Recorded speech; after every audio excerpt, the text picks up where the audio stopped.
Hi, boys and girls. Back to our story, the Boxcar Children. When we had left off, um, they had found a dog, and Benny had decided to call it Watch because he's a watchdog. And they had a great dinner of blueberries and milk. They found the blueberries, and now they're wanting to find some things to use, like cups and bowls and spoons. So I wonder where they would go looking for things like that, because they don't have a lot of money. All right, so chapter 5, the explorers find treasure. The next morning, Jessie woke up first, and she got up at once, for she was the housekeeper. The dog sat in the door of the boxcar and looked at her as she jumped down to get the milk for breakfast. Then he jumped down after her. Jessie walked down by the little brook and stopped to look at the waterfall. It was beautiful. I must look in the refrigerator, she said with a laugh. A refrigerator? It was a funny refrigerator. There was a rock behind the waterfall, and the night before Jessie had put the 2 bottles of milk in a hole in this rock. Now she took out the bottles and found that the milk was very cold. So that water in the brook must be very cold. Is it good? Called Benny, who sat in the car door. It is delicious, cried Jessie. It is cold, too. She got up into the car with the milk and sat down beside Benny. Then the 4 children drank the milk for breakfast.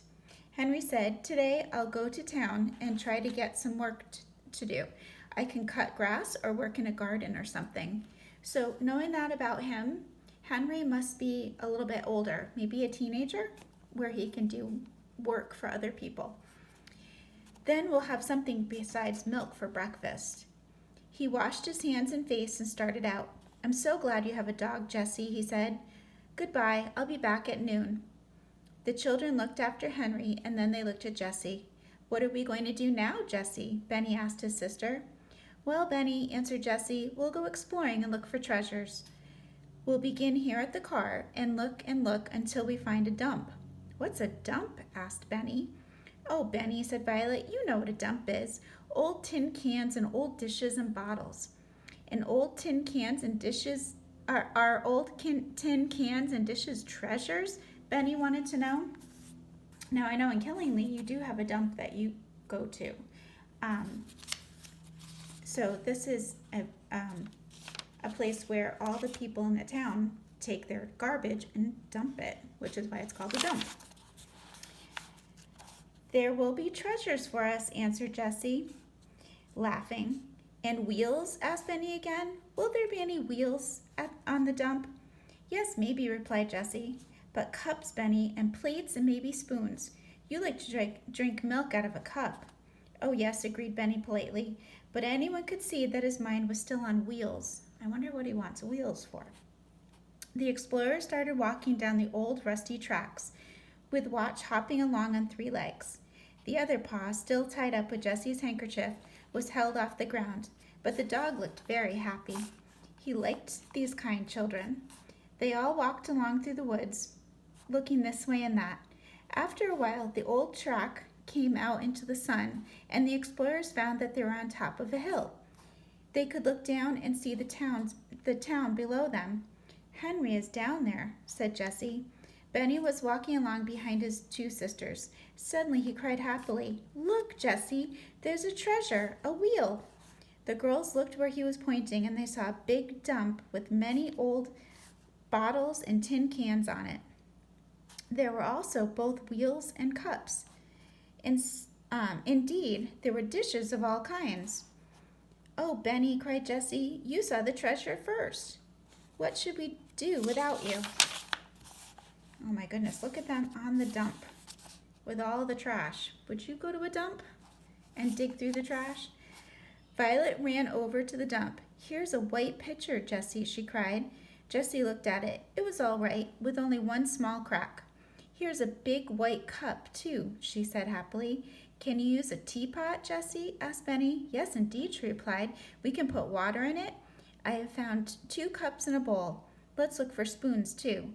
Violet held up what she had found, 5 spoons covered with rust.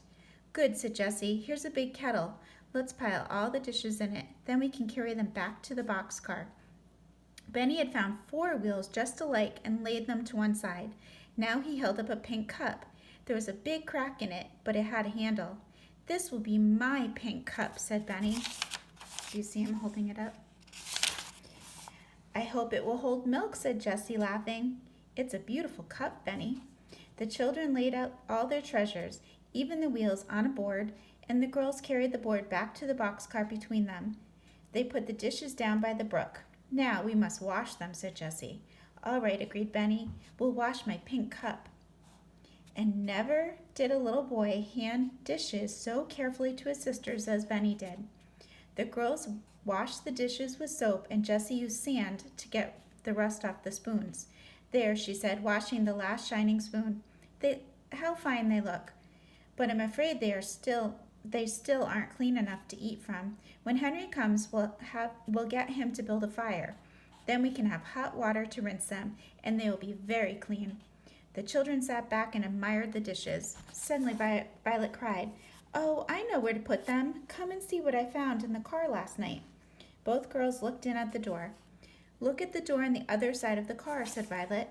All Jessie saw were 2 pieces of wood nailed on the closed door of the car. But she knew at once what was in Violet's mind.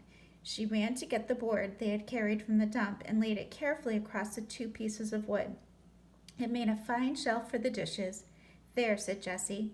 The children could hardly wait to put the shiny dishes on the shelf.